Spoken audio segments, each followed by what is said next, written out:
దేవాలయ అభివృద్ధి పేరు మీద రాజన్న దేవాలయాన్ని అభివృద్ధి చేస్తామని కాంగ్రెస్ పార్టీ చెప్తా ఉంది. దీంట్లో ఎక్కడ కూడా ఓ నిబద్ధత లేదు.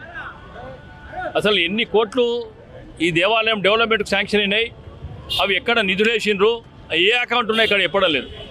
మళ్ళీ అదే కాక దాదాపు 15 రోజుల క్రితం ఆ ప్రిన్సిపల్ సెక్రటరీ గారు, కమిషనర్ గారు, ఇక్కడ చీఫ్ విప్ గారు ఒక క్లియర్గా చెప్పారు పేపర్కు, జూన్ 15 నుంచి మేము పనులు ప్రారంభిస్తాం, మొదలు పెడుతున్నాం అనేది. మరి మా డిమాండ్ కూడా ఇది కేవలం పార్టీలకు అతీతంగా జరుగుతున్న కార్యక్రమం. ఇది దాదాపు అన్ని కుల సంఘాలు, ఇక్కడున్న చిరు వ్యాపారం ఏదైతున్నదో అనేక రకాలుగా నష్టపోతారు. ఈ దేవాలయం బంద్ చేస్తానని నినాదం అది. మరి దేవాలయం బంద్ చేసినప్పుడు లోపల ఉన్న పరివార దేవతలు కానీ, కోటిలింగాలు కానీ, హిందూ దేవత విగ్రహాలు ఎక్కడ కూడా ముట్టుకోవద్దని కూడా మేము డిమాండ్ చేస్తూ ఉన్నాం. రెండోది, దాదాపు ఈ ప్రభుత్వం దగ్గర నిధులు ఏమైనా సాక్షాత్ ముఖ్యమంత్రి చెప్పినప్పుడు ఏ రకంగా పనులు చేస్తారో దానికి ఎక్కడ కూడా జవాబు లేదు. మరి దేవాలయం 2 సంవత్సరాలు 3 సంవత్సరాలకి బంద్ చేసినట్టయితే ఏ రకంగా ఇక్కడ ఉన్న దాదాపు 10,000 కుటుంబాలు దేవాలయం పోతున్నాయి, ఏ రకంగా పోతాయి, దానికి సమాధానం లేదు.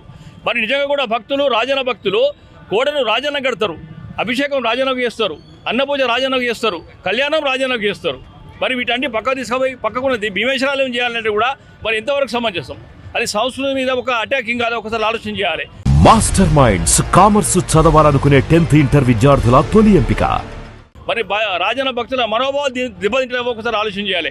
వాటన్నిటి కాదని కూడా ఈరోజు బంధుకు పిలువిస్తే ఏదో అందరం కలిసి బంధుకు అభివృద్ధికి అడ్డుపడ్డట్టు నేను అడుగుతా ఉన్నాను.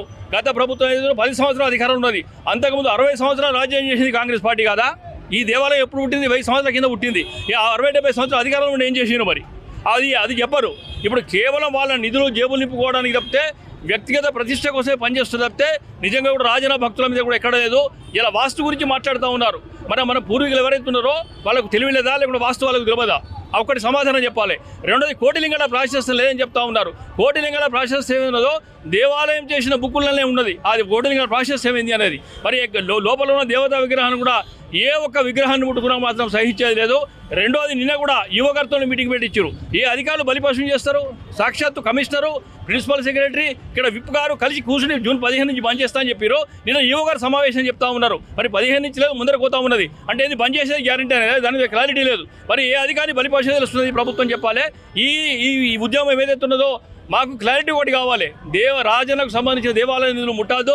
రెండోది, ఏ అకౌంట్ రాజన్నకు సంబంధించిన నిధులు జమ అయినాయి. మూడోది, లోపల ఉన్న దేవతా విగ్రహాలు కూడా ఎక్కడ కూడా ముట్టుకోవడానికి వీల్లేదు, దేవాలయం బంద్ చేయడానికి కూడా వీల్లేదు. మరి దయచేసి ఈరోజు బంద్కు సహకరించిన అనేక వాణిజ్యం, నిన్న గుంపుగా దాదాపు 100 మంది అలా బెదిరించుకుంటూ పోతా ఉన్నారు. బంద్ చేయొద్దు, మీరు బంద్ చేయొద్దు అనేది. ఎక్కడ కూడా మరి ఇదేం ప్రజాస్వామ్యం చెప్పాలి. అది కాకుండా ఈ బంద్కు సహకరించి ఎవరైతున్నారో సామాన్య భక్తులకు, ప్రత్యేకంగా చిరు వ్యాపారులకు ఓ రకంగా వాళ్ళని కూడా బాధ పెట్టినట్టు కావచ్చని వాళ్ళ భవిష్యత్తు కోసం పోరాటం చేస్తున్నాం కనుక ఈరోజు సహకరించిన ప్రతి వారందరూ కూడా కృతజ్ఞతలు తెలియజేస్తా ఉన్నాం. ఓం నమః శివాయ. మాస్టర్ మైండ్స్ కామర్స్ చదవాలనుకునే 10th ఇంటర్ విద్యార్థుల తొలి ఎంపిక.